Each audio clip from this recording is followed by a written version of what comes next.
जुगुळ येथील कैलासवासी इरगोंडा बसगोंडा पाटील आणि कैलासवासी प्रतिभा दिलीप पाटील यांच्या स्मरणार्थ सिद्धी ह्युमॅनिटी फाउंडेशन तर्फे सरकारी मुलांच्या शाळेतील विद्यार्थ्यांना शालेय साहित्याचं वाटप। जुगुळ तालुका कागवाड येथील कैलासवासी इरगोंडा बसगोंडा पाटील आणि कैलासवासी प्रतिभा दिलीप पाटील यांच्या स्मरणार्थ सिद्धी ह्युमॅनिटी फाउंडेशन तर्फे सरकारी मुलांच्या शाळेतील विद्यार्थ्यांना शालेय साहित्याचं वाटप करण्यात आलं।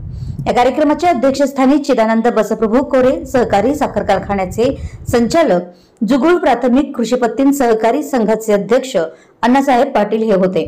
प्रारंभी उपस्थितांचं स्वागत बाबासाहेब तरदळे यांनी केलं। यावेळी उपस्थित मान्यवरांच्या हस्ते शाळेतील सर्व विद्यार्थ्यांना शालेय साहित्याचं वाटप केलं।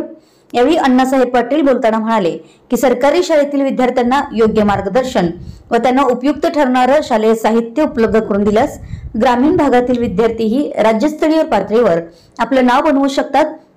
याचीच दखल घेऊन सिद्धी ह्युमॅनिटी फाउंडेशनचे सर्व सदस्यांनी केलेलं काम खरोखरच चांगलं असून आपल्या वडिलांच्या सामाजिक कार्याची आठवण करून ते भावुक झाले आणि सिद्धी ह्युमॅनिटी फाउंडेशनच्या सामाजिक कार्याला शुभेच्छा देऊन पुढील काळात सामाजिक कार्याला आपण सर्व प्रकारची मदत व सहकार्य करू असं सांगितलं।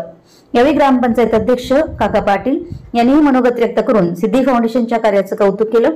यावेळी सुरेश पाटील, आनंद कुलकर्णी, अविनाश पाटील, नितीन पाटील, चिदानंद तरदळे, सिद्धी ह्युमॅनिटी फाउंडेशनचे अध्यक्ष बाहुबली उपाध्ये, प्रशांत सावंत, सुधाकर सुंके, राजू अम्मानगी, सुमित गुरुगोळे, प्रतीक लांडगे, विपुल उपाध्याय, अभि गुरुगोळे यांच्यासह दोन्ही शाळांचे शिक्षक उपस्थित होते।